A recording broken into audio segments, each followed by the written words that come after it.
നോമ്പ് തുറക്കുന്ന സമയത്ത് എണ്ണയിലൊന്നും മുക്കി പൊരിക്കാത്ത സ്നാക്സ് ആകുമ്പം എല്ലാവർക്കും കഴിക്കാൻ ഭയങ്കര ഇൻട്രസ്റ്റ് ആയിരിക്കും അല്ലേ. ഈ എണ്ണയിൽ ഫ്രൈ ചെയ്യാത്ത സ്നാക്സ് ആകുമ്പോൾ നമുക്ക് നല്ല ഹെൽത്തി ആണല്ലോ. അപ്പോൾ പിന്നെ നമുക്ക് പെട്ടെന്നൊരു സ്നാക്സ് റെഡിയാക്കി എടുത്താലോ. ഞാൻ ഇതിപ്പോൾ ബീഫ് വെച്ചിട്ടാണ് ചെയ്യുന്നത്. ഇത് തന്നെ സെയിം മെത്തേഡിലെങ്കിൽ ചിക്കൻ വെച്ചിട്ടും ചെയ്തെടുക്കാം കേട്ടോ. ചിക്കൻ എന്താ പറയുക, ചെമ്മീൻ എന്ത് വേണമെങ്കിലും എടുക്കാം കേട്ടോ. ഇനിയിപ്പോൾ ഇതാ ഒരു പാൻ വെച്ച് ചൂടാക്കിയിട്ട് കുറച്ച് വെളിച്ചെണ്ണ കേട്ടോ ഞാനിപ്പോൾ എടുത്ത് വെളിച്ചെണ്ണ ഒഴിച്ച് കൊടുക്കുന്നുണ്ട്.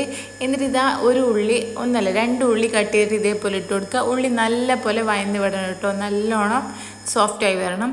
ഇനിയിപ്പോൾ ഇതാ ഉള്ളി നല്ലോണം സോഫ്റ്റായി വന്നിട്ടുണ്ട്. ഇനിയിപ്പോൾ ഇതിലേക്ക് ഇഞ്ചി വെളുത്തുള്ളി പച്ചമുളകില്ലേ, അതിൻ്റെ ഒന്ന് ക്രഷ് ചെയ്തെടുത്തതാണ്, അതും കൂടി ഇതിലേക്ക് ഇട്ട് കൊടുക്കുക. ഒരു 2 പച്ചമുളക്, 3 വെളുത്തുള്ളിൻ്റെ അല്ലിയില്ലേ, അത് ചെറിയ പീസ് ഇഞ്ചി മിക്സിയിൽ ചാലിട്ട് ഒന്ന് ക്രഷ് ചെയ്തെടുത്തതാണ്, അതും കൂടി ഇതിലേക്ക് ഇട്ടിട്ട് നല്ലപോലെ അതിൻ്റെ പച്ചമണം മാറുന്നവരെ നമ്മൾ ഇളക്കി കൊടുക്കണം കേട്ടോ. ഇനിയിപ്പോൾ നിങ്ങൾക്ക് ബീഫ് ഉപ്പും കുരുമുളക് കൂട്ടി വേവിച്ച ബീഫില്ലേ, എല്ലില്ലാത്തത്, അത് വേണേൽ എടുക്കുക. ഞാനിപ്പോൾ ഇങ്ങനെ തന്നെ വാങ്ങാൻ കിട്ടുന്ന ബീഫിൻ്റെ കീമയില്ലേ, അതാട്ടോ എടുത്തത്. നിങ്ങൾ ഇഷ്ടം പോലെ ഏത് വേണമെങ്കിലും എടുക്കാം. ഇതാവുമ്പോൾ നമ്മൾ കുക്കറിലിട്ട് അങ്ങനെയൊന്നും വേവിക്കേണ്ട ആവശ്യമില്ല, ഡയറക്റ്റ് ഇതിലേക്ക് തന്നെ ഇട്ട് കൊടുത്താൽ മതി. ഇതിൽ നിന്ന് പെട്ടെന്ന് കുക്കായി കിട്ടും കേട്ടോ. നല്ലപോലെ മിക്സ് ചെയ്താൽ മതി, അപ്പോൾ തന്നെ കളർ പെട്ടെന്ന് മാറി വരുന്ന കാണാം. ഇത് വേഗം കുക്കാവും കേട്ടോ, വേവോ എന്നുള്ള ടെൻഷനൊന്നും വേണ്ട, നല്ലോണം കുക്കായിട്ട് കിട്ടും. അപ്പോൾ ഇതായി നല്ലോണം ഒന്ന് സെറ്റായി വന്നിട്ടുണ്ട്. ഇനിയിപ്പോൾ ഇതിലേക്ക് പൊടികളായിട്ട് മഞ്ഞൾപ്പൊടിയും ഗരം മസാലയും കുരുമുളക് പൊടിയും മാത്രം ഇട്ട് കൊടുത്താൽ മതി കേട്ടോ, വേറൊന്നും വേണ്ട. അത്രയും പൊടികൾ തന്നെ ധാരാളമാണ് കേട്ടോ. എല്ലാം ഒരു 1/2 ടീസ്പൂൺ വെച്ചിട്ട് മതി, പൊടികൾ കൂടി പോകരുത്. അങ്ങനെ ആകുമ്പോൾ നമ്മളെ ഈ പോളിൻ്റെ എന്താ പറയുക ടേസ്റ്റ് തന്നെ മാറിപ്പോട്ടോ. ഇതിൻ്റെ പേര് ഇറച്ചി കേക്കില്ല, അതാണ് കേട്ടോ. ചിക്കൻ വെച്ചിട്ടാണ് ചിക്കൻ കേക്ക് എന്നും പറയാം കേട്ടോ. നല്ല ടേസ്റ്റാട്ടോ ഇത് കഴിക്കാൻ. അപ്പോൾ ഇതാ നല്ല പോലെ ഞാൻ അതിൻ്റെ പച്ചമണം മാറുന്നവരൊന്ന് ഇളക്കി കൊടുക്കുന്നുണ്ട്. ഇനിയിപ്പോൾ ഇതിലേക്ക് ജസ്റ്റ് ഒരു കളർ കിട്ടാൻ വേണ്ടിയിട്ട് കാശ്മീരി മുളക് പൊടിയില്ല, അതൊരു 1/4 ടീസ്പൂണ് അതും കൂടി ഞാൻ ഇട്ട് കൊടുക്കുന്നുണ്ട്. പിന്നെ ഉപ്പ് ചെക്ക് ചെയ്തിട്ട് ഉപ്പ് വേണമെന്നുണ്ടെങ്കിൽ ഉപ്പും കൂടി ഇട്ട് കൊടുക്കാം കേട്ടോ.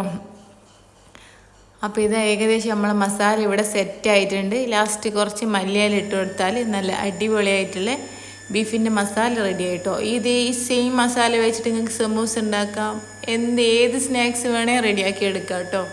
എന്താ പറയുക, നമുക്കിങ്ങനെ ഒരു ഫില്ലിങ് റെഡി ആയാൽ മതിയല്ലോ. അപ്പോൾ ഇതാ കുറച്ച് അധികം തന്നെ മല്ലിയില ഇട്ട് കൊടുത്തിട്ടുണ്ട്. എന്നിട്ട് നല്ലപോലെ മിക്സ് ചെയ്ത് നമ്മളെ ഫില്ലിങ് ഇവിടെ ഏകദേശം റെഡി ആയിട്ടുണ്ട് കേട്ടോ.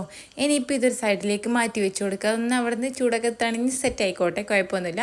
ഇനിയിപ്പോൾ ഇതൊരു മിക്സർ ജാർ എടുത്തിട്ട് അതിലേക്ക് ഒരു 4 മുട്ട പൊട്ടിച്ച് വെച്ച് കൊടുക്കുക കേട്ടോ. 4 എണ്ണം മതി കേട്ടോ, അത്രയും ചെറിയ ക്വാണ്ടിറ്റിയിലാണ് ചെയ്യുന്നത്.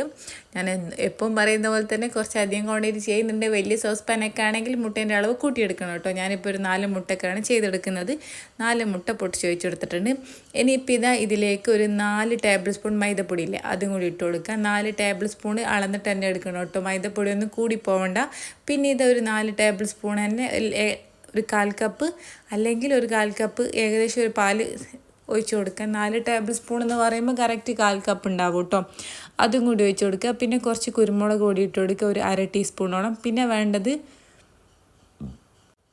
കുറച്ച് ഉപ്പും കൂടി ഇട്ട് കൊടുക്കുന്നുണ്ട്. എന്നിട്ട് നല്ലപോലെ ഇതൊന്ന് അടിച്ചെടുക്കുക കേട്ടോ.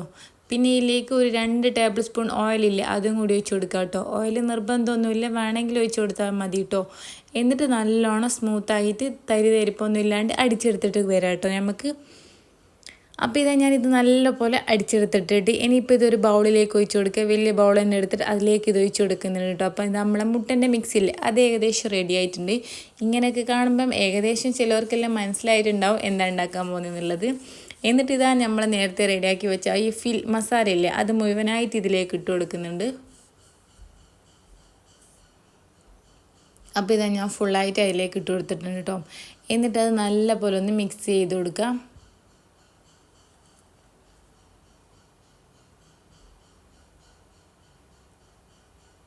എന്നിട്ട് ലാസ്റ്റ് എന്താ പറയുക, കുറച്ച് ഉപ്പെല്ലാം കറക്റ്റ് ആയിരിക്കും. ഈ ബാറ്ററിൽ കുറച്ച് ഉപ്പ് കുറവ് എന്ന് തോന്നിക്കുന്ന ഉപ്പെല്ലാം ഇട്ട് കൊടുത്തിട്ട് ചെക്ക് ചെയ്തിട്ട് വേണമെങ്കിൽ ഇട്ട് കൊടുക്കാം കേട്ടോ. ഇനിയിപ്പോൾ ഇത് ഒരു സോസ് പാനിൽ കുറച്ച് നെയ്യൊന്ന് തടവി കൊടുത്തതാണ്. നെയ്യ് അല്ലെങ്കിൽ സൺഫ്ലവർ ഓയിൽ എടുക്കുക, നെയ്യാണ് ഒന്നും കൂടി ബെറ്റർ. എന്നിട്ട് നമ്മൾ ഈ ബാറ്റർ മുഴുവനായിട്ട് അതിലേക്ക് ഒഴിച്ച് കൊടുക്കുക കേട്ടോ. ഞാനിതാ മുഴുവനായിട്ട് അതിലേക്ക് ഒഴിച്ചു കൊടുത്തിട്ടുണ്ട്. ഇനിയിപ്പോൾ സൈഡിലേക്ക് ഒന്ന് ലെവലാക്കിയിട്ട് സെറ്റാക്കി കൊടുക്കാം. എന്നിട്ട് ഇതൊന്ന് അടച്ച് വെച്ചിട്ട് ലോ ഫ്ലെയിമിൽ വെച്ച്, മീഡിയം ടു ലോ ഫ്ലെയിമിൽ വെച്ചിട്ട് ഒരു 10-20 മിനിറ്റ് അത്രയും മതി കേട്ടോ കുക്ക് ചെയ്തെടുക്കുക. അപ്പോൾ ഈ ഹോൾസും കൂടി ഒന്ന് അടച്ചു കൊടുക്കണം കേട്ടോ. ഒന്ന് സെറ്റായപ്പോൾ ഞാൻ കുറച്ച് മല്ലിയിലയും തക്കാളിയെല്ലാം കട്ട് ചെയ്തിട്ട് വെച്ച് കൊടുത്തിട്ടുണ്ട്. നിങ്ങൾ ഇഷ്ടം പോലെ എങ്ങനെ വേണമെങ്കിൽ ഡെക്കറേറ്റ് ചെയ്തെടുക്കാം കേട്ടോ. എന്നിട്ട് ബാക്കിയും കൂടി നമുക്ക് കുക്ക് ചെയ്തെടുക്കുക. അത് ഉള്ളു കുറച്ചും കൂടി കുക്ക് ആവാനുണ്ട്. അപ്പോൾ ഇത് ഏകദേശം നല്ലപോലെ സെറ്റായി വന്നിട്ടുണ്ട്. അന്നേരം ചെറിയ ടൂത്ത് പീക്ക് വെച്ചിട്ട് കുത്തി നോക്കിയാൽ മതി. അതിലൊന്നും തീരെ ഒട്ടിപ്പിടിക്കുന്നില്ല കേട്ടോ. ഒട്ടിപ്പിടിക്കുന്നുണ്ടെങ്കിൽ സെറ്റായിക്കില്ല. കുറച്ചും കൂടി സമയം വെച്ച് കൊടുത്താൽ മതി കേട്ടോ. അപ്പോൾ ഇതായത് നല്ലപോലെ കുക്കായി വന്നിട്ടുണ്ട് കേട്ടോ. ഇനിയിപ്പോൾ ചൂട് പോയിട്ട് വേണം കേട്ടോ ഇതൊരു പ്ലേറ്റിലേക്ക് മാറ്റാണ്ട് ചൂടോടെ തന്നെ തിരിച്ചിടാൻ നിന്നാൽ പൊട്ടിപ്പോട്ടും. അപ്പോൾ ഇത് നല്ല ടേസ്റ്റി ആയിട്ടുള്ള എണ്ണയിലൊന്ന് ഫ്രൈ ചെയ്യാത്ത നല്ല അടിപൊളിയായിട്ടുള്ള ഇഫ്താർ സ്നാക്ക് റെഡിയാണ്. ട്രൈ ചെയ്ത് നോക്കുക, എന്തായാലും ഇഷ്ടപ്പെടും. എന്താ പറയുക, നോമ്പ് തുറക്കുന്ന സമയം എണ്ണയിൽ ഫ്രൈ ചെയ്യാത്ത ഹെൽത്തി ആയിട്ടുള്ള സ്നാക്സ് എല്ലാം തപ്പി നടക്കുന്ന ആൾക്കാർക്ക് പറ്റിയിട്ടുള്ളതാണ് കേട്ടോ. നിങ്ങൾ എന്തായാലും ഇത് മിസ്സാക്കരുത്, സൂപ്പർ ടേസ്റ്റാണ് കേട്ടോ. അപ്പോൾ ഇൻഷാ അല്ലാഹ് നാളെ വേറെ ഒരു അടിപൊളി റെസിപ്പി ആയിട്ട് വരുന്നവരെ ബൈ ബൈ. അസ്സലാമു അലൈക്കും. Thank you.